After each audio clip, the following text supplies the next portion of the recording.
Hello दोस्तों, नमस्ते। आज की कहानी का नाम है चालाकी।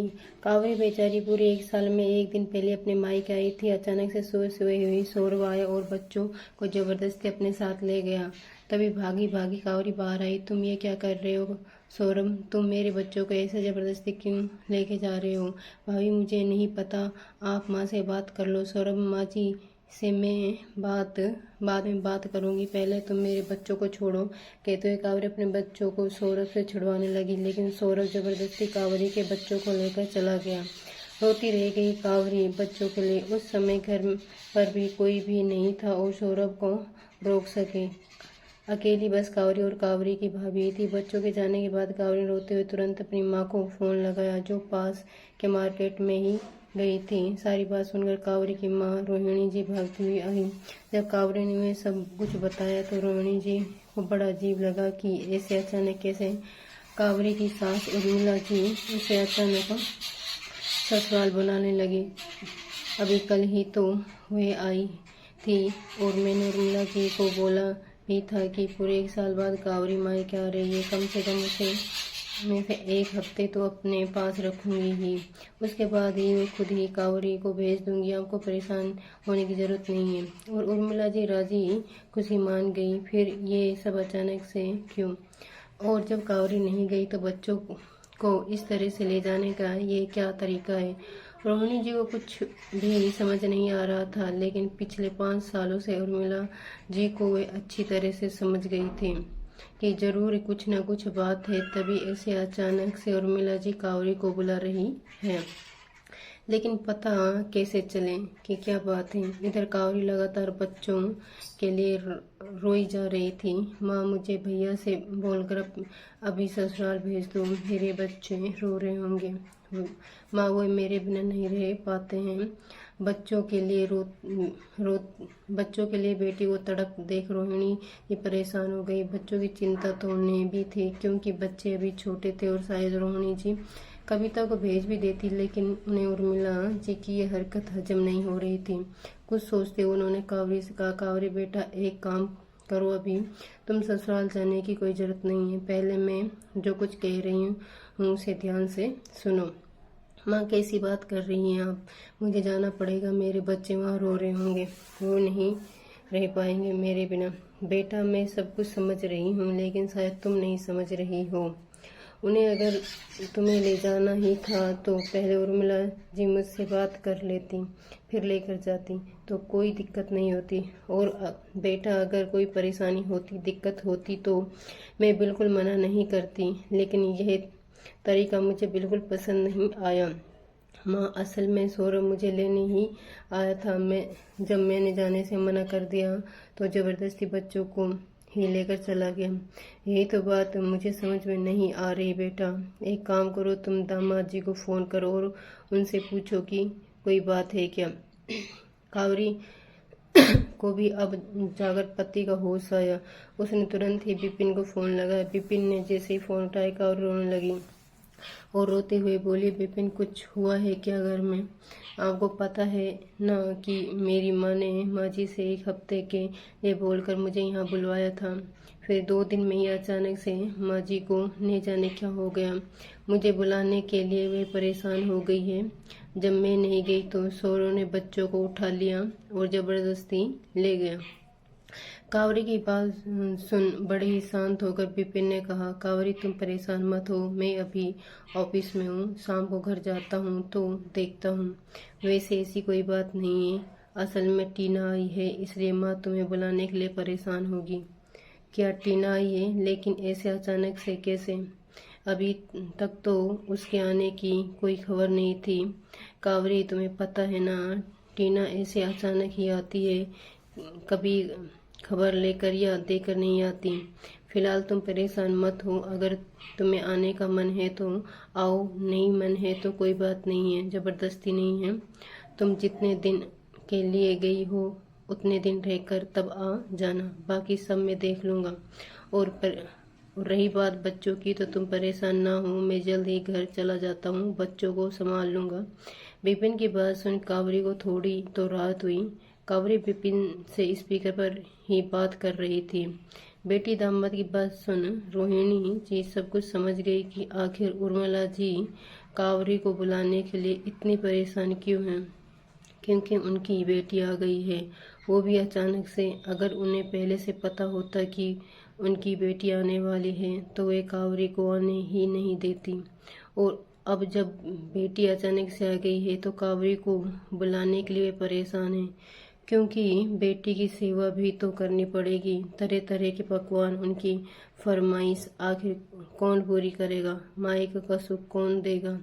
इसी के चलते अचानक से उर्मिला जी ने सौरभ को भेजा था कावरी को लेने के लिए। जब कावरी ने जाने से मना कर दिया तो बच्चों को ही उठा कर ले गया। अब शायद रोहिणी जी के समझ में सारी बात आ गई थी। कुछ सोचते हुए उन्होंने कावरी से कहा, बेटा मेरी बात ध्यान से सुनो, तुम ससुराल में किसी को भी फोन नहीं करोगी, बच्चों का हाल चाल लेने के लिए भी नहीं।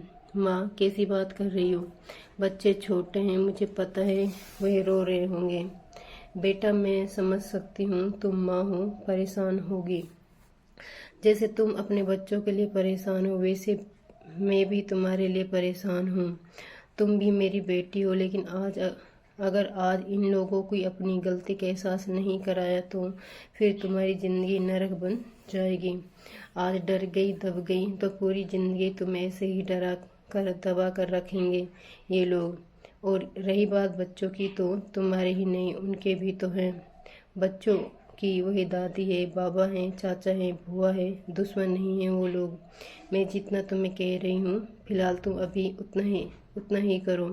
किसी को भी फ़ोन नहीं करोगी, और किसी का भी फ़ोन आया तो मेरे सामने बात करोगी। रोते हुए कावरी जी ने हाँ में सर हिला दिया, लेकिन उसका मन मायके में बिल्कुल नहीं लग रहा था। उधर उर्मिला जी सुबह सुबह ही सौरभ को भेजी थी कावरी को लेने के लिए, लेकिन कहीं ना कहीं उन्हें अंदाजा था कि जल्दी जल्दी ना तो कावरी आने वाली है और ना ही रोहिणी जी उसे भेजने वाली है। इसलिए उर्मिला जी ने बड़ा दिमाग लगाते हुए सौरभ से बोला था कि अगर बहू आने के लिए मना की तो तुम बच्चों को जबरदस्ती ले आना, फिर तो बहू पीछे पीछे अपने आप ही भागती हुई आ जाएगी। लेकिन शायद उर्मिला जी भूल गई कि वे शेर है तो रोहिणी जी सवा शेर हैं। शायद रोहिणी जी भी उर्मिला जी की चालाकी समझ गई थी और इसलिए उन्होंने कावरी को नहीं भेजा।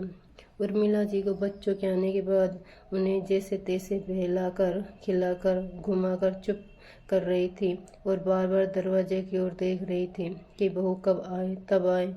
सुबह से दोपहर हो गई, लेकिन कावरी का कोई ही पता नहीं चला। बच्चों को संभालने में उर्मिला जी की हालत खराब हो रही थी। माँ बेटी दोनों मिलकर एक बच्चे को चुप करती तो दूसरा शुरू हो जाता। बच्चे भी अपनी माँ के लिए परेशान हो रहे थे। दोपहर से धीरे धीरे शाम होने वाली थी, लेकिन कावरी का कोई अता पता नहीं था। अब उर्मिला जी का गुस्सा बढ़ता जा रहा था। एक तो बच्चों ने रो रो कर पूरे घर में तांडव मचा रखा था, ऊपर से घर के काम भी नहीं उनके जिम्मे थे। बच्चों का भार भी उनके ऊपर आ गया और बहू का कोई नामो निशान ही नहीं था। धीरे धीरे रात भी होने लगी। विपिन घर तो जल्दी आ गया था, लेकिन जान पूछकर वे भी बच्चों को उर्मिला जी के हवाले ही छोड़कर इधर उधर चला गया। उर्मिला जी को पूरा विश्वास हो गया था कि अब कावरी नहीं आने वाली है। पूरे दिन बच्चे रोते रहे। उर्मिला जी बच्चों के चक्कर में पागल हो गई थी। न खाना बना पा रही थी, न ही घर की साफ सफाई कर रही थी।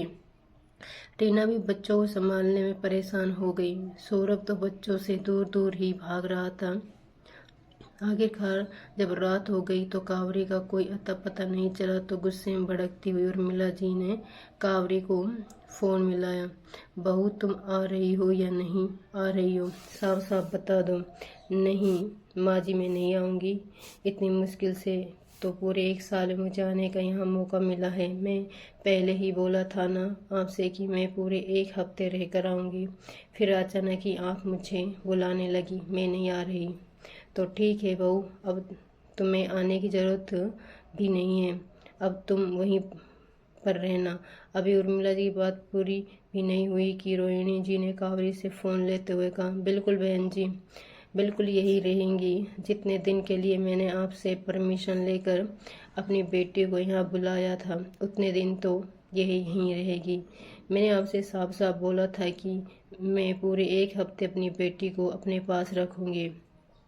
अपनी भी आपने भी राजी खुशी भेजा था, फिर अचानक से ये क्या तमाशा क्या लगा रखा है आपने। देखो बहन जी, अभी मेरा दिमाग बिल्कुल सही नहीं है।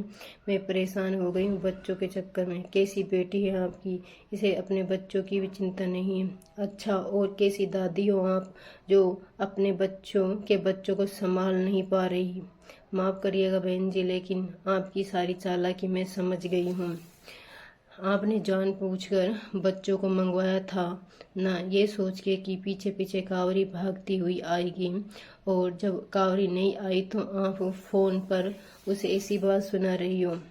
बहन जी, आपकी बेटी आई है तो आप बेटी के लिए पागल हो गई हैं। तो मैं भी माँ हूँ। आपकी बेटी तो हर 4-6 महीने में आती रहती है, फिर भी आपकी ये हालत है। तो मेरी बेटी पूरे 1 साल बाद 1 हफ्ते के लिए आई है, तो उसमें भी आपकी इतनी नौटंकी हो रही है।